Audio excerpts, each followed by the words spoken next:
Hi everyone, it's Karen here with a mixed media altered driftwood as an inspiration from one of my friends on Facebook. Her name is Katja Julak. I hope I'm saying her name correctly, but she created this beautiful mixed media project called Forest Lady. And when I saw it, I really wanted to create something similar as an inspiration from her project. I'm linking her project below so you can see what she created, as well as all the links to all the products that I've used today on my project. A while back I found a piece of driftwood and I actually didn't know what to do with it until I got inspired from that project. I took one of Prima marketing flowers. This has resin faces on it. I think this is the patty one. And I took one of the faces and kind of took the flower apart a little bit because I just wanted one of the smallest flower to be underneath the face. And used some soft matte gel medium to glue it to the background. Then I took some of the art stones from Prima Finnabair and using the same soft matte gel medium started adding texture going up and down the driftwood. Since the shape was kind of long, I was able to create kind of the motion going up and down using the art stones. This is a very small piece of driftwood.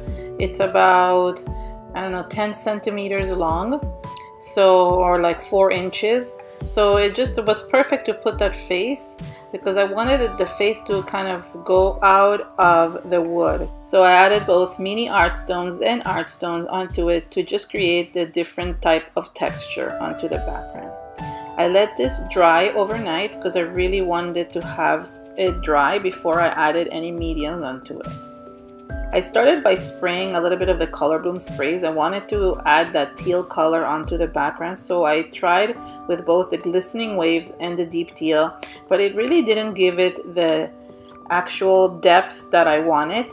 I did leave this the way it is just because I wanted to show you that I had added that spray. However, I didn't go with that at the end. I took some of metal branches. These I've gotten from different sources. I think it was eBay, and if you are interested in getting any of these, you can always contact me and I can sell you some because I have a few that I have bought over the years and I just can sell it. They're really hard to find, so if anybody wants them, I can sell you some as well. But what I did is I took the soft matte gel and I actually glued the branches going around because I really wanted it to make it look as if it was very earthy and part of the tree. Now these branches are really hard to glue onto things because they're not even. They have very few spots where the branch touches the wood, and especially with such an uneven surface, it's really hard to do. So what I did is I took the color burst bottles, which are perfect size to just put underneath, and held them there until the branches were dry. So I was able to go around and just kind of put something underneath so it will hold the branches and they will not fall, so they can stay the way I want them, which is kind of sticking out of the driftwood. I let the composition dry with the bottles underneath to make sure that everything stayed in place. And this took a couple of days because I was busy with something else, so I just let it dry. As I mentioned before, I did change my mind about how I wanted to color in this mixed media project. First, I had tried it with the color bloom, but it didn't give me the right color. So I took Prima Finnabair Patina paste. This is a turquoise color, and I started adding that turquoise color onto the background and coloring the different areas. Not so much the wood, but more the little art stones and the flower, leaving the face as blank as possible and just adding a little bit of the turquoise tinge on it. Then I took the mint color from the Patina set and just doing the same thing, I colored in and added a little bit of that tone onto it as well. I really wanted to create something very earthy because of the wood and make it look rusted, as if it was sitting there for many years rusting and getting kind of moldy, and that was the effect I was going for. I just really felt like it was kind of like Mother Nature, but Mother Nature is not perfect and it just has that emotional rust to it. I don't know how to explain it. It's something that I just felt that I couldn't explain in these words. Then I took the rust paste This is the red color, and I started adding that rust feel to the background as well.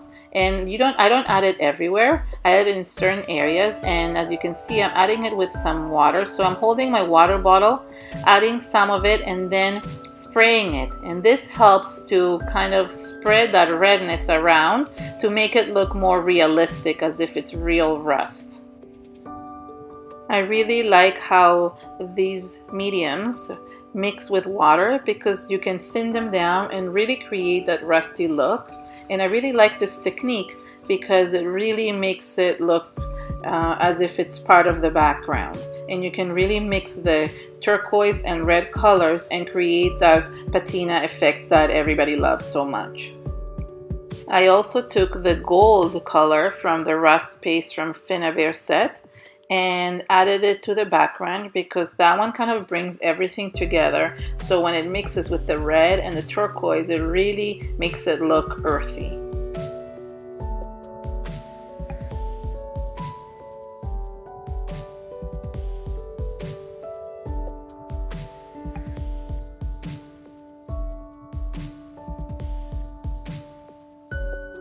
Sometimes when I add a certain color, then I have to go back and add a different one again, like the turquoise one. I just find that mixing them back and forth between the red and the gold and the turquoise, it really helps bring the whole thing together. So it's really important to kind of balance them all and use them all for this purpose. Finally, I took the Prima Finnabair Art Alchemy wax in aged brass, and I started adding it in certain areas with my finger. I wanted to really highlight the texture with the branches and with the art stones, and I also added it to the face to highlight the face and kind of make it blend into the background. Since there were some spaces where my finger couldn't reach, as this is a very textured project, I took my stipple brush and dipped it into the wax and then started adding it into the inside areas underneath the texture, underneath the branches, so I could really get in the nooks and crannies and really get that really nice highlight with the aged brass. This project didn't take a long time to make, but it did take a long time to dry in between stages, but it was quick and easy once I was able to assemble it all together and color it in. If you liked it, please give it a thumbs up and share it with your friends. Thank you so much for watching. For more inspiration, subscribe to my channel and visit my website. Bye!